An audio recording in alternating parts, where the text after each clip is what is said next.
Hello everyone, this is আমি Nuruddin Islam and welcome back to tech Bangla academy pro. তো বন্ধুরা, আপনারা হয়তো সকলেই জানেন টেকনো কিন্তু আমাদের মাঝে কিছুদিন পর লো বাজেট সেগমেন্টে দারুণ স্মার্টফোনগুলো লঞ্চ করে। তারই ধারাবাহিকতায় টেকনো এবার তাদের লো বাজেট সেগমেন্টে আরো দুইটি দুর্দান্ত স্মার্টফোন লঞ্চ করতে যাচ্ছে। একটি হচ্ছে টেকনো স্পার্ক 9 আর একটা হচ্ছে টেকনো স্পার্ক 9 প্রো। আমাদের এই চ্যানেলে টেকনো স্পার্ক 9 প্রো এই স্মার্টফোনটির একটি ফুল রিভিউ ভিডিও রয়েছে। ভিডিওটির লিংক এই ভিডিওর ডেসক্রিপশন বক্সে দিয়ে দিব, আপনারা চাইলে ভিডিওটি দেখে নিতে পারেন। তো আজকের ভিডিওতে আমরা কথা বলবো টেকনো স্পার্ক 9 এই স্মার্টফোনটি নিয়ে। প্রথমত যদি ফোনটির হাইলাইটেড বিষয় নিয়ে কথা বলি, তাহলে ফোনটিতে ব্যবহার করেছে 5000 mAh সুবিশাল ব্যাটারি ও 6GB র্যাম এবং 128GB ইন্টারনাল স্টোরেজ।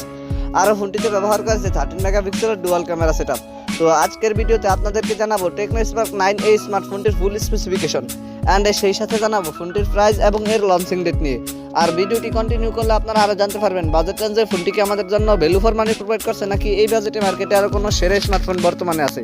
এই সকল প্রশ্নগুলোর উত্তর থাকবে আজকের এই ভিডিওতে, সুতরাং আমি আশা করবো আপনাদেরকে ভিডিওটি স্কিপ না করে পুরো ভিডিওটি মনোযোগ সহকারে দেখার জন্য। তো চলুন কথা না বাড়িয়ে মূল ভিডিওতে যাওয়া।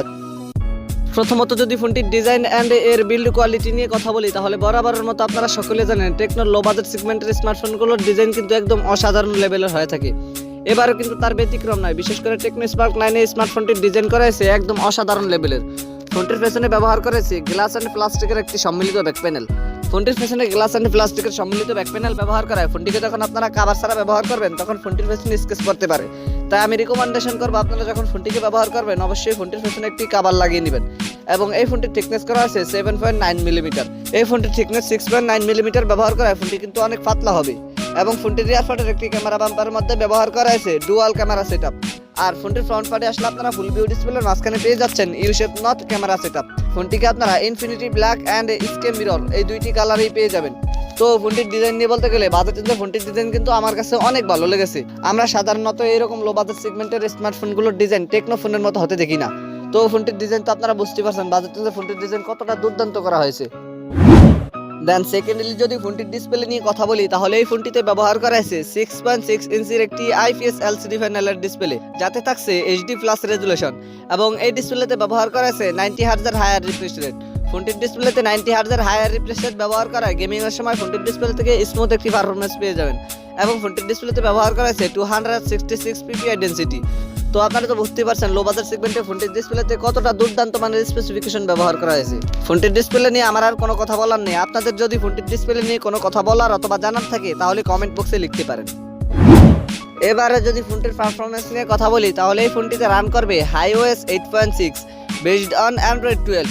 আর চিপসেট হিসেবে ফোনটিতে ব্যবহার করা হয়েছে মিডিয়াটেক হেলিওস G37, যেটি 12 ন্যানোমিটার আর্কিটেকচারে বিল্ড করে একটি অক্টা-কোর প্রসেসর। আর জিপিইউ হিসেবে ফোনটিতে থাকছে পাওয়ার G8320। বরাবরের মতো আপনারা সকলে জানেন এই প্রসেসরটি কিন্তু গেমিং অতটাও ভালো পারফরম্যান্স দিবে না। এই প্রসেসরটি দিয়ে কিন্তু আপনি একেবারে হাই লেভেলের গেমিং পারফরম্যান্স করতে পারবেন না, মোটামুটি মেনে নেওয়া যায় এরকম মানের গেমিং পারফরম্যান্স করতে পারবেন। কারণ আমরা এরকম লো বাজেট সেগমেন্টে একটি ফোন থেকে এরকম ভালো একটি গেমিং পারফরম্যান্স আশা করতে পারি না। ফোনটিকে 364, 464 অ্যান্ড 628 এই তিনটি ভেরিয়েন্টই পেয়ে যাবেন। ফোনটিতে আপনারা দুইটি সিম কার্ডের পাশাপাশি একটি macro SD card slot easily ব্যবহার করতে পারবেন।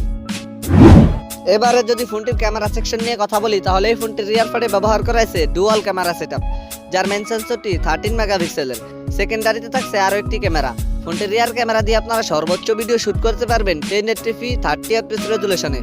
আর সেলফি ক্যামেরা হিসেবে ফোনটিতে থাকছে 8 মেগাপিক্সেলের একটি ওয়াইড ক্যামেরা। ফোনটির সেলফি ক্যামেরা দিয়ে আপনারা সর্বোচ্চ ভিডিও শুট করতে পারবেন 1080p 30 fps রেজুলেশনে। তবে ফোনটির রিয়ার ক্যামেরা সেকশনে অন্তত পক্ষে 2 মেগাপিক্সেলের একটি আলট্রা সেন্সর ব্যবহার করা হলে আরও অনেক বেটার হতো।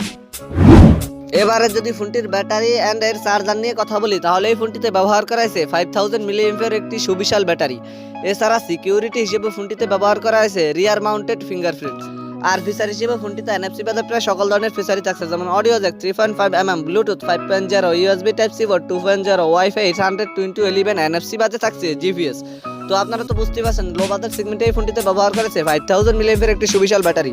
আমরা সাধারণত এরকম লো বাজেট সেগমেন্টের স্মার্টফোনগুলোতে এরকম 5000 mAh ব্যাটারি খুব কমই দেখতে পাই, কিন্তু টেকনোর এই স্মার্টফোনটিতে আপনারা লো বাজেট সেগমেন্টে 5000 mAh সুবিশাল ব্যাটারিটি পেয়ে যাচ্ছেন।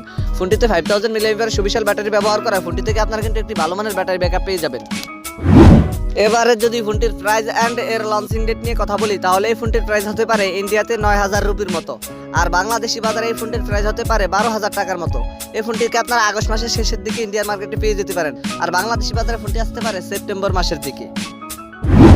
সো এই ছিল আমাদের আজকের ভিডিও। আশা করি আপনারা টেকনো স্পার্ক 9 এই স্মার্টফোনটি সম্পর্কে মোটামুটি একটি ভালো ধারণা পেয়েছেন। এরপরে যদি আপনাদের কোনো সমস্যা থেকে থাকে তাহলে কমেন্ট বক্সে জানাতে পারেন, আমি চেষ্টা করবো আপনাদের কমেন্টে রিপ্লাই দেওয়ার জন্য। আর যদি মনে হয় ভিডিওটি থেকে একটু উপকৃত হয়েছেন তাহলে ভিডিওটিতে একটি লাইক দিয়ে দিবেন, ভিডিওটি বন্ধুদের মাঝে শেয়ার করে দিবেন। Anyway, thank you so much for watching this video. দেখা হচ্ছে খুব শীঘ্রই নতুন কোনো ভিডিওতে নতুন কিছু নিয়ে। চিল দেন, টেক কেয়ার, আসসালামু আলাইকুম।